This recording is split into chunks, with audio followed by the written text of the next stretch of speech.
everyone. So I always have to talk pretty softly in these videos because walls in hotels here are very, very thin. And so I don't want to bother any of my neighbors, but if you watched the last video, you will know that I am now in Kyoto. Yay! So to get here, I took the Shinkansen, which is a bullet train. They go very, very fast. They go about 170-ish miles an hour, give or take. And I talked a little bit in the last video about how I get really sick, really sick on stuff.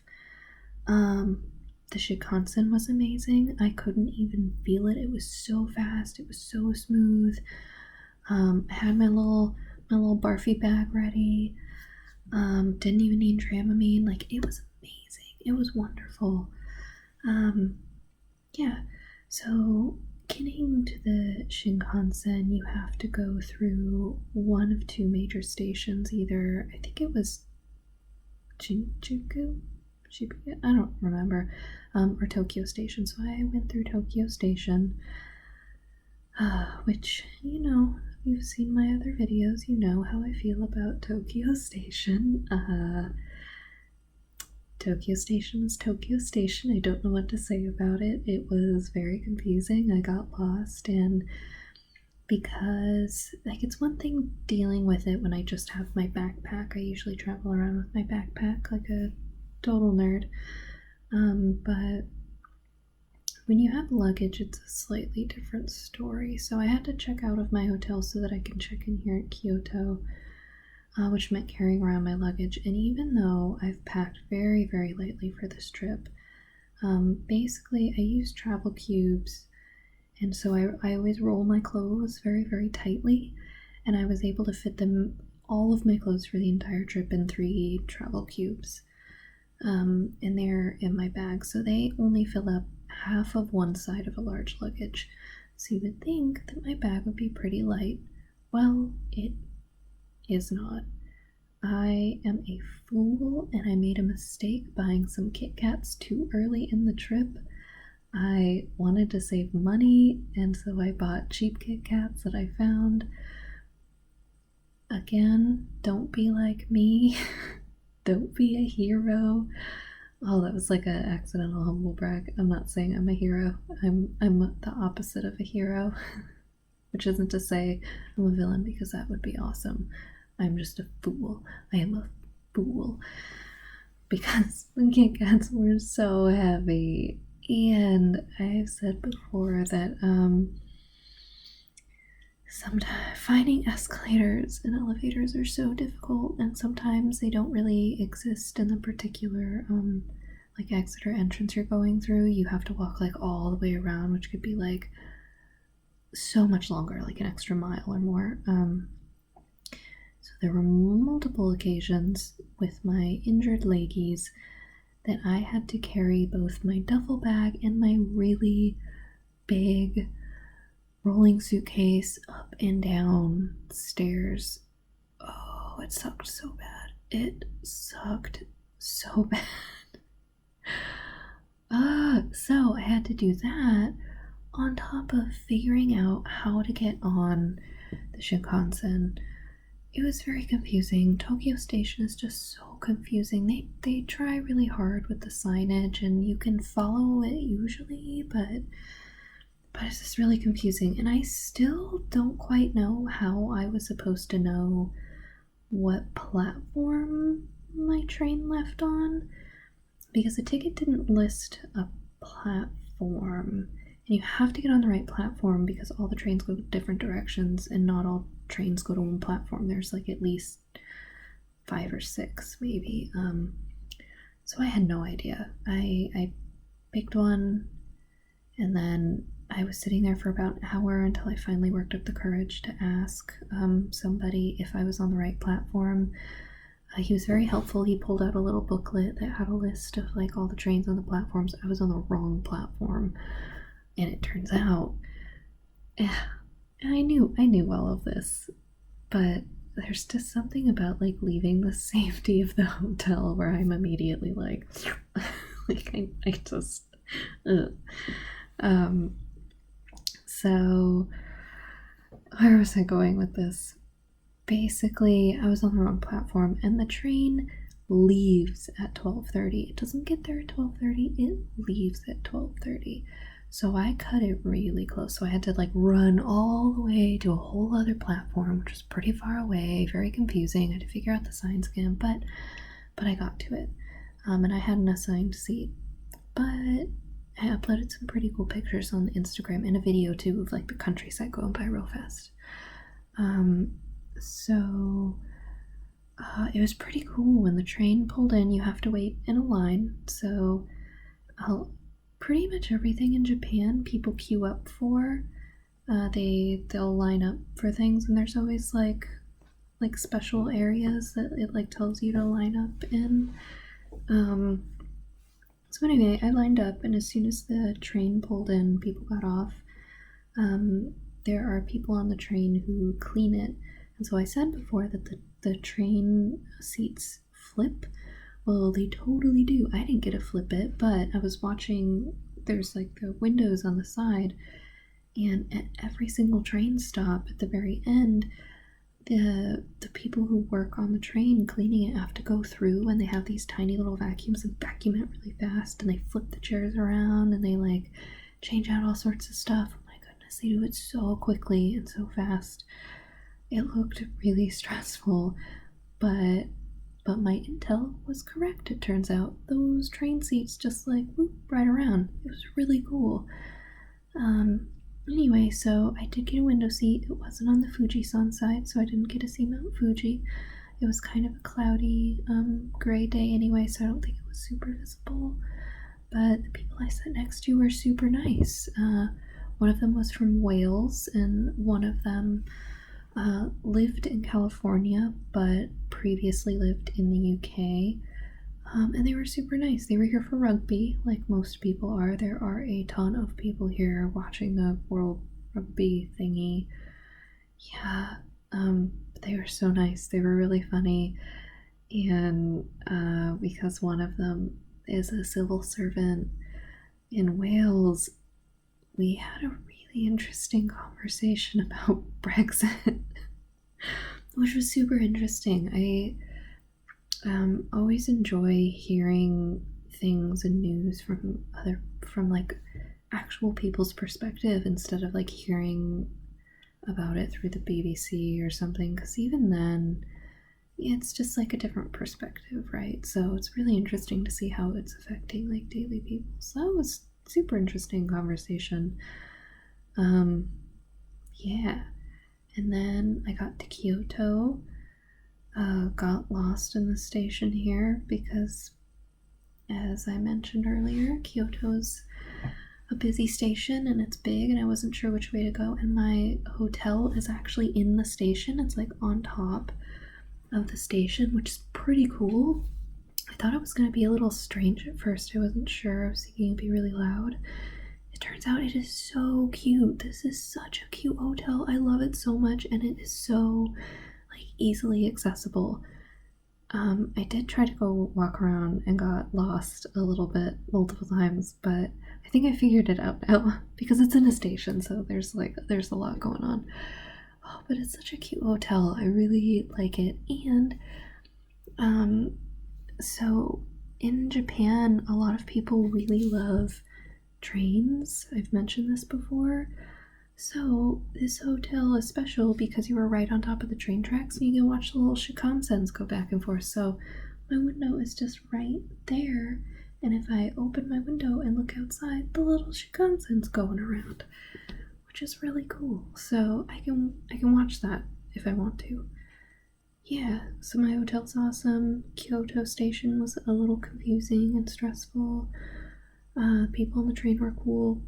But Kyoto Station still is nothing compared to Tokyo and Shinjuku. Nothing. In fact, I met with a librarian who used to work at U of A. He's really fantastic, such a cool person. I really like him, but he met me for dinner, which is so lovely. He took me out to this like really cool dinner spot to introduce me to like traditional Kyoto cuisine. And we got shabu-shabu, which I'm so excited about. I didn't think I'd be able to eat it while I was here, because I think I would be too nervous to order it. Not necessarily the ordering part, although, yeah, that, but because I'm like all by myself.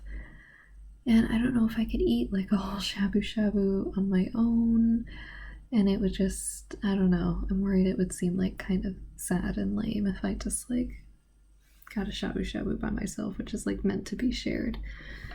Anyway, so I got it. He got it with me, which is really lovely. Oh, it was so enjoyable. So shabu-shabu is basically a hot pot, if you're familiar with a hot pot. So you have like a pot of boiling water that has like lovely spices in it, and then they give you a whole huge like thing of like really fresh, delicious vegetables, and you like throw the vegetables in there, and the water gets delicious, and then you take your like raw pieces of meat and you cook the meat in it, and then you put it in like the sauce, and then you have a little side of like dashi, which is a soup stock that is used in miso. You like create this like wonderful food. Oh my goodness. Oh, it was so good. It was so good. Yeah, so we got to do that, and just walking around Kyoto, I love Kyoto so much. There are a ridiculous amount of tourists. Not that I should be talking, but I love it so much. Like, everybody rides bikes here. In fact, you can rent a bike, which is awesome. I'm so tired of walking. I just want a bicycle because I love riding bikes. For fun, not when I have to. I don't always love riding my bike to work, especially when it's 120 degrees out. But it is lovely here, minus the fact that another typhoon is coming, typhoon number 3, and that means that I'm going to get a terrible, terrible, terrible, terrible migraine. I'm guessing probably tomorrow, which sucks, and I'll probably have it for a few days. And they don't know where it's going to hit yet, so it might hit here. Yeah, I'm not going to think about that. Anyway, I love Kyoto. I love Kyoto so much. I think I like it better than Tokyo. Tokyo's cool. Every place is cool, but it's just like a mega metropolis, so packed. Very, like, consumer-based and driven, which is cool. But it's really hard to get around and find like those little gems, whereas here it's just like everywhere's a little gem. It's so wonderful. The streets are beautiful, architecture's beautiful, everything is so lovely. I love Kyoto so much. Yeah, so anyway, it was a wonderful experience. I love walking around. The subway system is way easier. They only have 2 lines instead of like 5,000. It's really easy to get around. It's easy to walk. It's easy to bike. Yeah, I love Kyoto. I'm so sad I'm only here for a couple days. I might come back on some of my free time. I'm not sure. That's how much I love it. I was planning on just staying in Tokyo because it takes so long to see everything in Tokyo, like a ridiculous amount of time. But I love Kyoto. I do. Oh, it's like a, I don't know, like small city Japan, which is that's my pace. That's my vibe. Like really chill, lovely. Still some stuff to do, but not too big. Yeah, I love it. Tokyo's a little overwhelming. Yeah. So Kyoto's going great. Tomorrow I'm going to Doshisha University. Yeah. As it turns out, universities in the Kyoto area have very active student populations, or a history of a lot of student activism. Kyoto University, which I'll be visiting the day after tomorrow, still has a very activist student population, particularly, I'll talk about this a little more later, but in regards to one of their dormitories, which the university's been trying to close. The students have been like holding protests and in space and stuff to try to like protect this really old building. It's more complicated than that. There's a lot more going on, but in a nutshell, that's what's happening. And Doshisha had a super heavy activist, like student activist presence in the 60s and 70s, around the time of the student movement, which I think I talked about a little bit, or I hinted at it. Anyway, that's what all my research, my project is focusing on, is student activism and its linkage to the 60s and 70s in regards to like comparison with the US, and then how maybe our current socio-political and like economic geopolitical space, I just used like many of the same words, might be affecting student engagement, student understanding of social justice issues, and then therefore activism. So a compare and contrast between students internationally, I guess, not just in the United States, because there's Hong Kong protests in Iran, protests in Canada. There's a lot going on.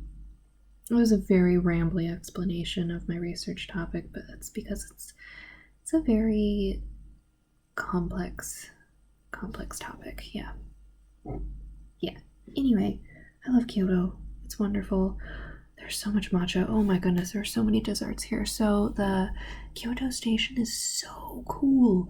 There's like everything you could ever want here. Like the shopping here is outrageous, and they have really good omiyage stores here.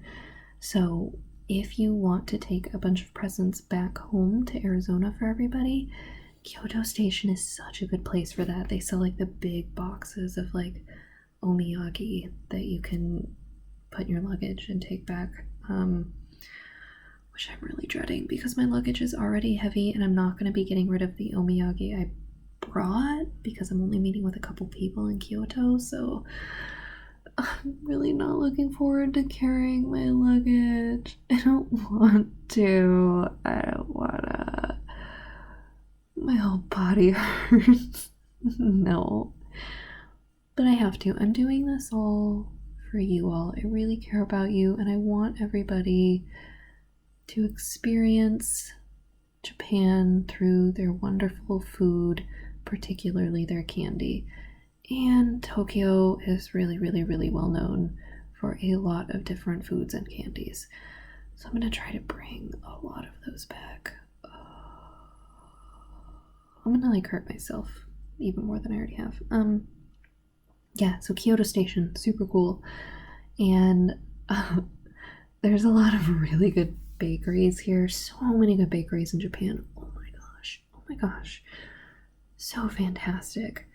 So I've said multiple times, I love dessert. So I had three desserts tonight.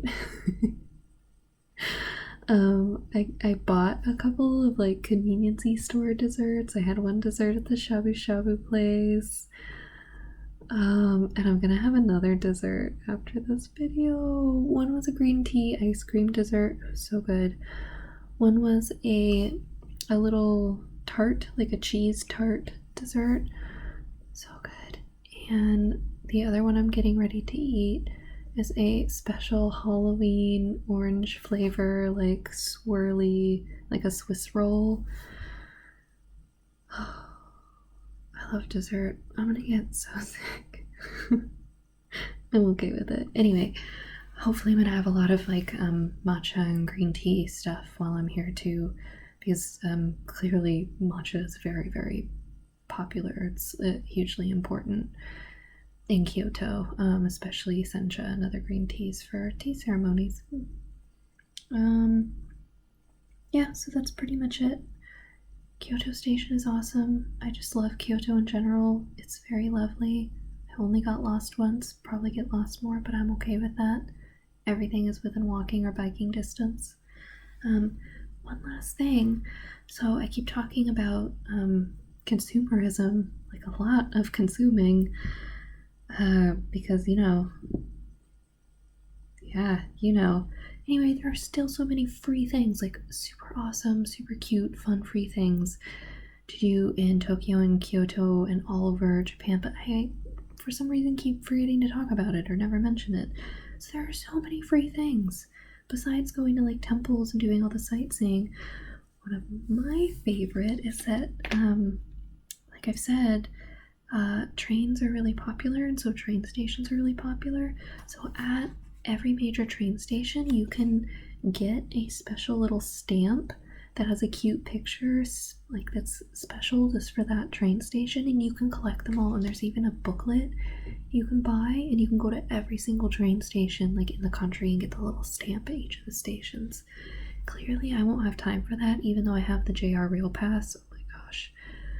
If I thought I could do it without sacrificing other things, I might actually try, because I love collecting things. I'm a horrible, like, shameless completionist, especially in video games. Oh, I'm just like obsess over things. And yeah, I just love collecting like cute little things. So here's a couple stamps. I don't have the booklet. I haven't figured out where to get it yet, but they do have pieces of paper when you find the stamp. Most of the stamps are in the little station, like that green JR Rail station, if it's JR Rail line, where you get the stamps. Or you can just ask somebody and they'll tell you where the stamp is. So here it is. Here's a cute little paper. There's a stamp. And then it has like the city or the rail line mascot right there if you have one. It tells you like what it is, JR Rail, where it's at, where it comes from. Oh, this one's my favorite.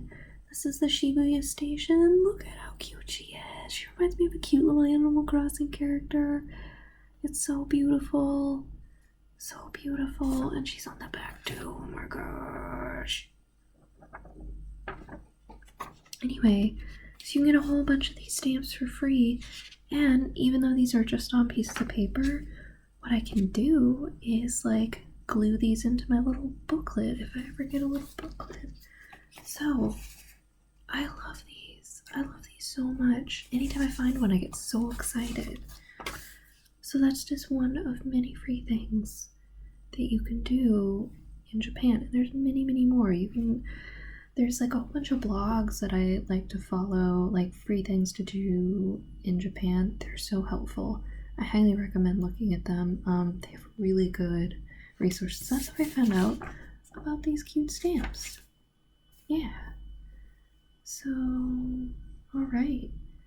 Tomorrow I'm going to Doshisha and probably trying to fit in some other things because I'm here for such a limited time. I'm gonna try to wake up really early and stay up really late and like cram as much in there as possible. Hopefully I'll be able to go to Arashiyama, Bamboo Forest, and Gion District where the Geiko and Maiko are.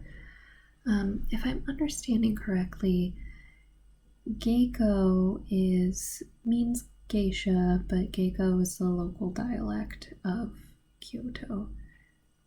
Or I'm totally wrong. The more I think about it, the more wrong I feel. Anyway, I'll do research about that and get back to you. And then there's a whole bunch of, there's a really popular Inari shrine here, the one with like all of those orange torii gates. Clearly it's like the biggest tourist spot. It's incredibly busy. Yeah, so I'll go there for a little bit, but also my legs are having a hard time. They're struggling, so I might not be able to walk through all the torii gates. But I'll take a picture and I'll put it on the Instagram so you all can see. Anyway, I think it's pretty late, and I wanted to wake up early to do stuff. It's not very late. It's 11:39. Normally, if I'm on my normal schedule back home, I don't usually like to go to bed until 2 or 3, and even then, that's early. But it is 7:39 in Arizona, so yeah. Anyway, I think that's it. I think that's everything that's going on. Keep watching the Tumblr. I uploaded some new things on the Tumblr, specifically about like local groups that are going to be protesting in the next couple against some hate speech and stuff. It's very interesting if you want a little bit of an insight into activism in Japan, and student organizations and stuff. And the Instagram, there's a cool video of the Shinkansen going super fast, and a whole bunch of other stuff. So yeah, look at all those things if you have time. Thanks everyone for watching these videos. Even if you aren't watching these videos, thanks for being a great person anyway. Okay. Alright, I'm gonna have a great day tomorrow. I can't wait to talk to you again. I hope you all have a good Monday. I think that this is your Monday, so I hope it goes really well and you have a really good week. And I'll talk to you later. I'll be thinking about you. I'll be buying you presents. Okay. Bye. Bye, bye, bye, bye. Bye, bye, bye, bye, bye.